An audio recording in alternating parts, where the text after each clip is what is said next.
দর্শক, আপনারা নিশ্চয়ই জানেন যে অনেক জল্পনা কল্পনার অবসান ঘটিয়ে অবশেষে জুলাই সনদে স্বাক্ষর করেছে বাংলাদেশের 23টি রাজনৈতিক দল, বড় বড় দুটি দল বিএনপি, জামাত, চরমোনাই সহ। কিন্তু এখানে এনসিপি সহ বাম ঘরানার আরো 4টি রাজনৈতিক দল সহ মোট 5টি রাজনৈতিক দল জুলাই সনদে স্বাক্ষর করে নাই।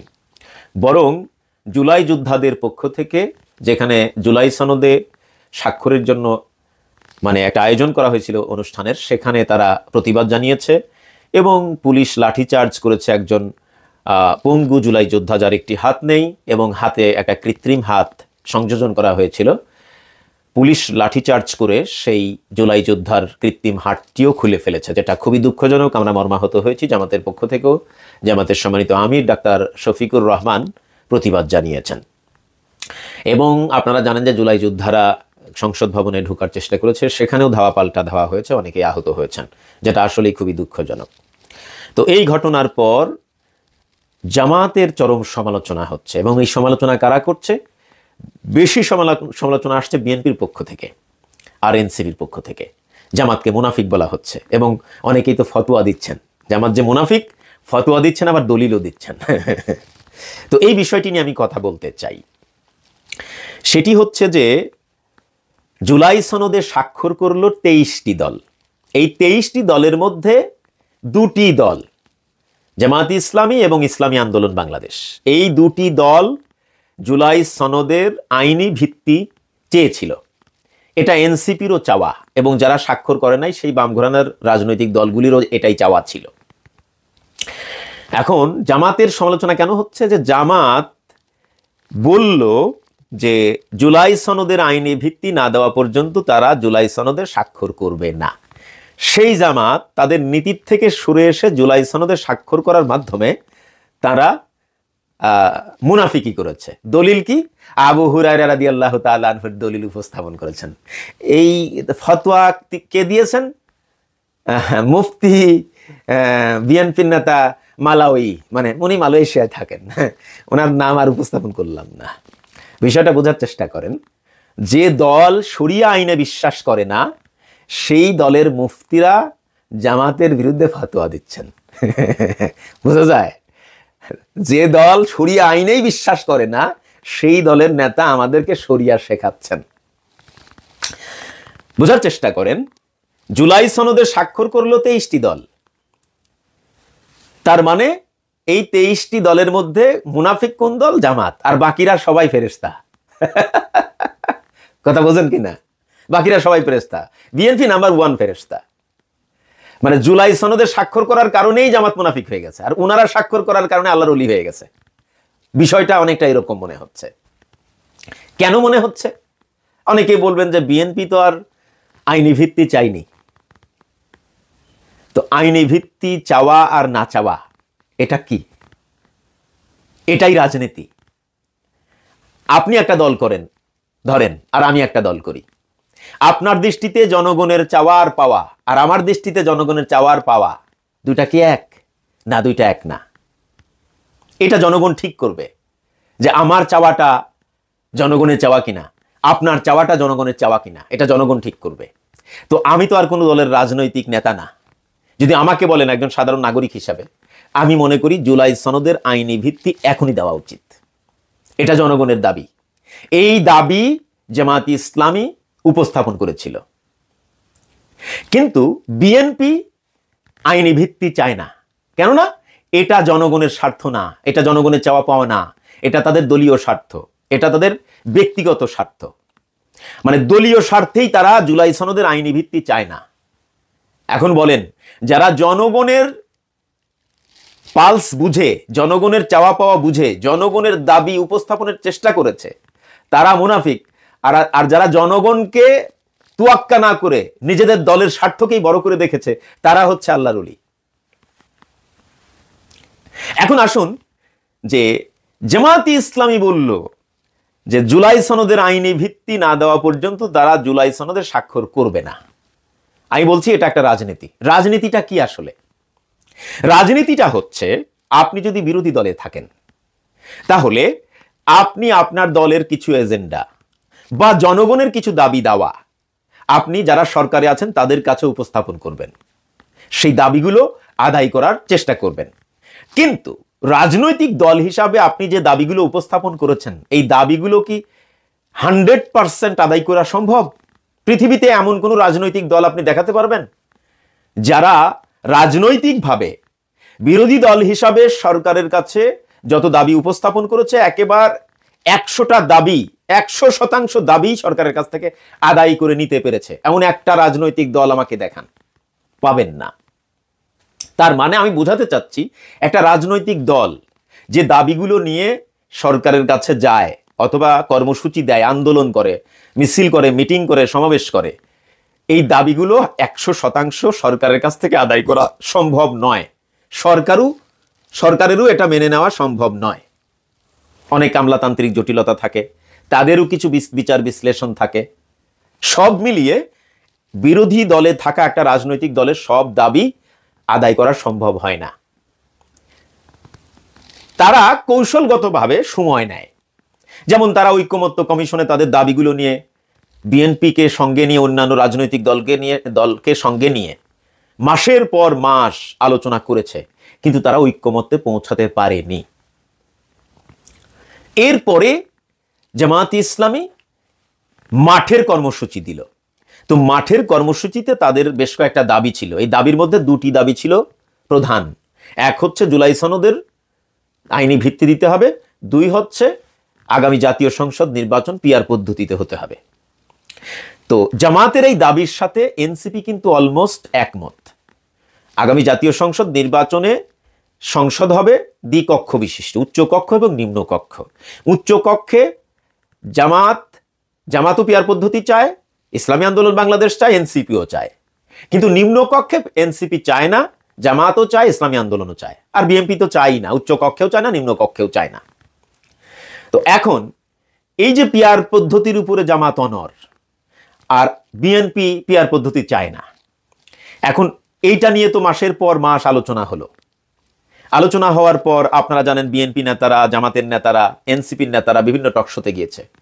উপস্থাপক সাংবাদিকরা প্রশ্ন করেছেন যে আপনারা দুই দলই যদি আপনাদের দাবির প্রতি অটল থাকেন, তাহলে তো এই সমস্যার কোনো সমাধান হবে না। দুই দলেরই কিছু কিছু ছাড় দিয়ে ঐক্যমত্যে পৌঁছাতে হবে, তাহলেই কেবল জাতির ভাগ্য সুপ্রসন্ন হবে। কিন্তু আপনারা যদি দুই দলই নিজেদের দাবির প্রতি অনড় থাকেন, তাহলে সমাধান তো হবেই না, বরং এটি সংঘাতে গড়াবে। তো আপনারা শান্তি চান না সংঘাত চান? সবাই বলবেন শান্তি চাই। তো শান্তি যদি চান, তাহলে কোনো না কোনো দাবির থেকে আপনাকে সরে আসতে হবে, স্যাক্রিফাইস করতে হবে। তো জামাত একটা লম্বা সময় আলোচনার পরে জামাত চিন্তা করলো যে আসলে একটা জায়গায় আমাদেরকে একটু ছাড় দিতে হবে জাতীয় স্বার্থে। আর তাছাড়াও জামাত যখন কর্মসূচি দিল, তখন সেই কর্মসূচিতে ইসলামী আন্দোলন বাংলাদেশ সহ এনসিপির থাকার কথা। এনসিপি কিন্তু থাকে নাই, আসে নাই, জামাতের কর্মসূচিতে আসে নাই। অথচ জামাতের কর্মসূচির সাথে এনসিপি অনেকাংশেই একমত। আচ্ছা, জুলাই সনদের ভিত্তির ব্যাপারে এনসিপির সাথে জামাত একমত। এখন এনসিপির সমালোচনা যে জামাত বলল যে তারা জুলাই সনদের আইনি ভিত্তি ছাড়া স্বাক্ষর করবে না, কিন্তু তারা স্বাক্ষর করতেছে, আমাদেরকে জানাইলো না। জামাত মুনাফিকি করেছে, তাদের নীতির থেকে সরে এসছে। এখন কথা হলো যে প্রথমের দিকে তো মনে হয়েছিল যে বাংলাদেশের ইসলামপন্থী রাজনৈতিক দলগুলি আর এনসিপি আর জামাত মিলে একটা জোট হতে যাচ্ছে। কিন্তু জামাত যখন কর্মসূচি দিল, চরমোনাই যখন কর্মসূচি দিল, তখন এনসিপি তারা পিছু টান দিল। পরে আমরা দেখতে পেলাম যে আপনার এনসিপি বিএনপির সাথে একটা জোট করার চেষ্টা করতেছে। সেটার প্রমাণ আমরা দেখলাম। জানেন যে বাংলাদেশের যে ইসলামী রাজনৈতিক দল, এই রাজনৈতিক দলগুলির মধ্যে একটা ঐক্যের কথাবার্তা আমরা শুনতেছিলাম। বিভিন্ন ইসলামী রাজনৈতিক দলের নেতারা বক্তব্যে বলছেন যে আমরা ইসলামপন্থীদের পক্ষে একটা মার্কাই আগামী জাতীয় সংসদে দেখতে চাই, কোনো দলের মার্কা আমরা দেখতে চাই না।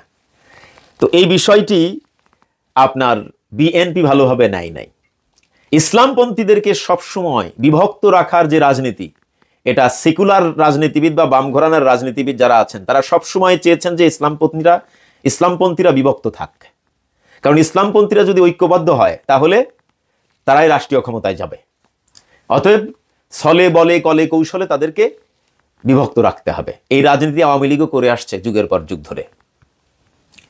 একই রাজনীতি এখন বিএনপি করতেছে। যখনই ইসলামী দলগুলির পক্ষ থেকে বলা হলো আগামী জাতীয় সংসদ নির্বাচনে আমরা ইসলামপন্থীদের মার্কা একটা দেখতে চাই, তখনই বিএনপির প্রতিনিধি গিয়েছে চরমোনাই, তখনই বিএনপির প্রতিনিধি গিয়েছে হেফাজতে ইসলামের কাছে, সাথে নাহিদও গিয়েছে। তার মানে বিএনপি একটা টোপ দিয়েছে চরমোনাইকে, কিন্তু চরমোনাই বুঝতে পেরেছে টোপ গেলে নাই। হেফাজতকে একটা টোপ দিয়েছে, সেই টোপ কিন্তু হেফাজত গিলেছে। অতীতে আওয়ামী লীগের দেওয়া টোপও কিন্তু হেফাজত গিলেছিল। এবং মানে সেকুলার রাজনৈতিক দলগুলি যে ইসলামপন্থীদেরকে টিস্যুর মতো ব্যবহার করে, এটি কিন্তু আমরা অতীতে আওয়ামী লীগের আচরণ দেখেছি। তারা হেফাজতে ইসলামকে টিস্যুর মতো ব্যবহার করে আবার রাস্তায় ফেলে দিয়েছে। একই কাজ বিএনপিও ইসলামপন্থীদের সাথে করার চেষ্টা করতেছে, কিন্তু এইটা ইসলামপন্থীদের অনেকেই বোঝে নাই, কিন্তু চরমোনাই ঠিকই বুঝেছে, যে কারণে বিএনপির দেওয়া টোপ তারা গেলে নাই। আমি বলছি না যে জামাতের সাথে তাদের জোট হয়ে গেছে, জামাতের সাথে জোট না হলেও দুই দলের রাজনৈতিক বক্তব্য, দুই দলের রাজনৈতিক যে ক্যাম্পেইন অনেকটাই প্রায় সিমিলার। তারা জোট না করলেও কাছাকাছি আছে, অন্তত দুই দলের মধ্যে কাদা ছোড়াছুরি নাই, যেটা এখন আমরা হেফাজত এবং জামাতের মধ্যে দেখতে পাচ্ছি। এই কাদা ছোড়াছুরি কিন্তু নাই। তো এই দৃষ্টিকোণ থেকে এই দুই দল কাছাকাছি আসতে পেরেছে, আলহামদুলিল্লাহ। আমরা আশা করি এই দুই দলের জোট হবে ইনশাআল্লাহ। তো এখন যেটা বলতে চাচ্ছিলাম, এনসিপির সম্পর্ক তো বিএনপির সাথে। আমি একটা প্রমাণ দিলাম যে নাহিদ সালাউদ্দিন সাহেবের সাথে চলে গেছে হেফাজতে ইসলামের দরবারে। আবার ইউনাইটেড নেশনে প্রধান উপদেষ্টার যে প্রতিনিধি দল এসছিলেন, এই প্রতিনিধি দলে এনসিপির দুজন নেতা ছিলেন। এই নেতারা কিন্তু জামাত নেতার সাথে থাকেন নাই, এই নেতারা কিন্তু বিএনপি নেতার সাথেই থেকেছেন, তার সাথেই বিভিন্ন জায়গায় গিয়েছেন। ইভেন এয়ারপোর্ট থেকে বের হওয়ার সময়ও আপনারা দেখেছেন জামাত শিবিরের নেতাকর্মীরা তাদেরকে বারবার বলেছেন যে আমরা জামাত শিবিরের নেতাকর্মীরা আছি, আপনারা তাহের ভাইয়ের সাথেই থাকেন, একসাথেই থাকেন, যাতে আপনাদেরকে নিরাপদে আমরা গাড়িতে তুলে দিতে পারি।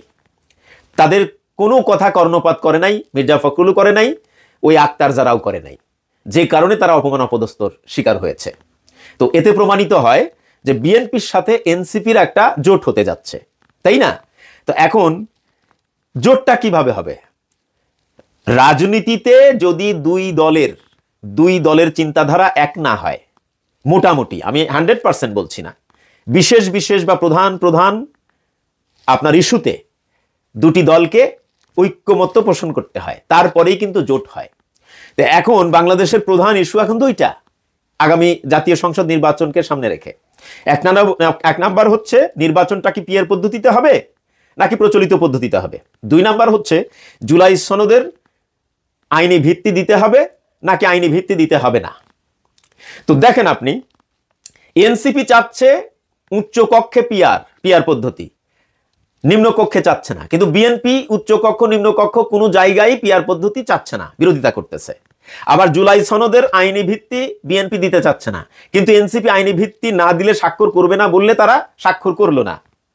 তো তাহলে এই দুই দলের প্রধান দুটি ইস্যুতে তো ঐক্যমত্য নাই, তারপরেও তারা কিভাবে জোট করবে? এখানে নিশ্চয়ই কোনো ভাগ বাটোয়ারা আছে, এখানে নিশ্চয়ই কোনো ব্যক্তি স্বার্থ আছে, দলীয় স্বার্থ আছে, জাতীয় কোনো স্বার্থ নেই। তাহলে আপনি বোঝার চেষ্টা করেন, কথা হলো যে জামাত একটা দাবি নিয়ে তারা অগ্রসর হচ্ছিল, কিন্তু তারা দেখলো যে আসলে জাতীয় স্বার্থে জনগণেরও কিছু চাওয়া পাওয়া আছে, সাংবাদিকদের চাওয়া পাওয়া আছে, বুদ্ধিজীবীদের চাওয়া পাওয়া আছে, অন্তর্বর্তীকালীন সরকারের চাওয়া পাওয়া আছে, সবকিছু মিলিয়ে আমাদের দুটি দলের কোনো না কোনো জায়গায় স্যাক্রিফাইস করে ছাড় দিয়ে আমাদেরকে ঐক্যমত্য আসতে হবে। এটা ছিল তাদের রাজনৈতিক একটা দাবি। তো যেহেতু 100% দাবি আদায় করা সম্ভব নয়, যে কারণে তারা কোনো দাবি থেকে সরে এসেছে, এতে মুনাফিকি হয়েছে আমি মনে করি না। কথা হলো যে আপনি জনগণের দাবি নিয়ে মাসের পর মাস আলোচনা করলেন, আন্দোলনও করলেন, কিন্তু সরকার আপনার দাবি মেনে নিল না, বা আপনার প্রতিপক্ষ রাজনৈতিক দল আপনার দাবির সাথে একমত না, আপনার দাবির বিরোধিতা করে যাচ্ছে দিনের পর দিন, মাসের পর মাস। তো এইভাবে চলতে থাকলে তো এই সমস্যার কোনো সমাধান হবে না, সংঘাতে যাবে। তো আপনারা সংঘাতও চাইবেন না, আবার শান্তিও চাইবেন। শান্তি কি মানে দাবির উপর অনড় থাকলে আসে, নাকি কোনো কোনো জায়গায় ছাড় দিলে শান্তি আসে? ছাড় দিলে শান্তি আসে, সেটাই জামাত করেছে। আর তাছাড়াও জুলাই সনদের কিছু কিছু সংশোধনী দিয়েছিল জামাতও, আবার এনসিপিও। তো সেই সংশোধনীগুলো তো এনেছে, যে কারণে জামাত প্রধান উপদেষ্টার উপর আস্থা রেখে জুলাই সনদের সিগনেচার করেছেন। এখানে মুনাফিকের কি আছে? তারা দাবি উপস্থাপন তো করেছে, কিন্তু আদায় করতে পারেনি। আদায় কেন করতে পারেনি? বিএনপি অনর, বিএনপিও ছাড় দিচ্ছে না, জামাতও ছাড় দিচ্ছে না। তো এইভাবে তো একটা রাষ্ট্র চলতে পারে না, এইভাবে তো একটা রাজনীতি চলতে পারে না। এইভাবে কি বছরের পর বছর এরকম ঐক্যমত্য কমিশন শুধু আলোচনাই করে যাবে, সমাধানে আসবে না? সমাধানে আসবে কিভাবে? কোনো না কোনো দলকে ছাড় দিতে হবে, কোনো না কোনো দলকে তাদের দাবির জায়গা থেকে সরে আসতে হবে কিছুটা ছাড় দিয়ে। তো সেই কাজটাই জামাত করেছে। তো এখন আপনারা হয়তো বলবেন যে এটা জনগণের দাবি ছিল, তো জামাত ইসলামও জনগণের দাবি নিয়ে সামনে অগ্রসর হচ্ছিল, তারা কেন তাদের দাবি থেকে সরে আসলো? তো এই কাজটা করার কারণে যদি জামাত মুনাফিক হয়, যারা জনগণের দাবিকে তোয়াক্কা করে নিজেদের দলীয় স্বার্থকে প্রাধান্য দিচ্ছে, তাহলে তো তারা সবচেয়ে বড় মুনাফিক। তারা জনগণের কথা চিন্তা করে না, জাতির কথা চিন্তা করছে না। জামাত তো অ্যাটলিস্ট জাতির কথা চিন্তা করে জনগণের দাবি আদায়ের চেষ্টা করেছে, কিন্তু পারে নাই। তো মুনাফিক কে? এখন বলেন, যে দল শরিয়া আইনে বিশ্বাস করে না, তারা আমাদেরকে শরীয়ত শেখাচ্ছে, তারা আবু হুরায়রার হাদিসের দলিলও নিয়ে আসতেছে। বোঝার চেষ্টা করেন, জামাত উদারতার স্বাক্ষর রেখেছে। জামাত ছাড় দিয়ে জুলাই সনদের স্বাক্ষরের মাধ্যমে একটা সংঘাতের রাজনীতি থেকে জাতিকে উদ্ধার করেছেন। আমি মনে করি বিএনপিরও এইভাবে কিছু ছাড় দেওয়া উচিত, জামাতেরও কিছু ছাড় দিয়ে একটা ঐক্যমত্যে পৌঁছে আগামী জাতীয় সংসদ নির্বাচনটাকে উৎসব মুখর করবে।